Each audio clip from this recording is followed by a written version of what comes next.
আপনারা কি ভাবেন গভর্নমেন্টের সোর্স আর ফোর্স, যারা নাকি সচিবালয়ে চাকরি করে, যারা নাকি ক্ষমতায় আছে বা অতীতে যারা ক্ষমতা ছিল তারা টাকা খায় আর আপনি আমি বালা, আপনি আমি খুব ভালো, এটা বুঝাইতেছেন?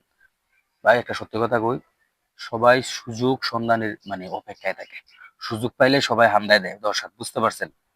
মানে আপনি আমি যে বালা, এটা কিভাবে বুঝবো? কিভাবে বুঝবো? গত 2 দিন আগে যে ঢাকায় একটা ঘটনা ঘটছে, মাইলস্টোনের উত্তরায় যে ঘটনাটি ঘটছে, ওইখানের স্থানীয় যে দোকানদার গুলো ছিল, স্থানীয় বা আশেপাশের যে মানে অনস্থায়ী হোক, যারা দোকানদার ছিল, যারা নাকি 2 লিটার পানি 300 থেকে 600 টাকা বিক্রি করছে। 2 লিটার পানি কত আপনার? 80 টাকা।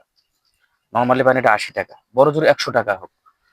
এই 2 লিটার পানি যারা নাকি 300 থেকে 400 500 600 টাকা বিক্রি করছে, তারা কি মনে করেন আপনি সচিবালয়ে গেলে, সরকারের কোনো পদ পদবি পাইলে, সচিবালয়ে চাকরি করলে, গভর্নমেন্টের সোর্সে আর ফুডসে চাকরি করলে, তারা কি মনে করেন আপনি আমার জেতা রাখ লইলে, জিন্দা রাখ লইলে, গলার দইরা টিপ্পা টিপ্পা দেয়া খাই লইলে? বুঝছেন?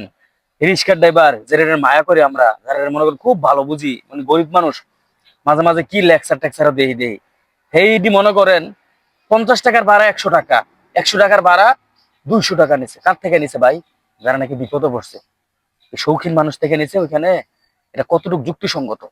তো এই রিক্সার ড্রাইভার গুলারও যদি মনে করেন সরকারি কোনো পদ পদবিতে বসান, এরা কি করবে? আপনি মানে একটু ভাবেন তো বিষয়টা। আপনার ভিতরের কলজাটা আছে না, কলজাটা বের করে টান দিয়ে সেটা আংরা আংরা করে খাইবো, আপনার সামনেই খাইবো। সাধারণত আমাদের যে এলাকা ভিত্তিক যে ঘটনাটি ঘটে, সিনজি মনে করেন আমাদের থানা থেকে যদি 8টা 7টার পরে আসি, ভাড়া হচ্ছে নর্মালি 20 টাকা, ওরা তখন চাইবে 40 টাকা বা 50 টাকা।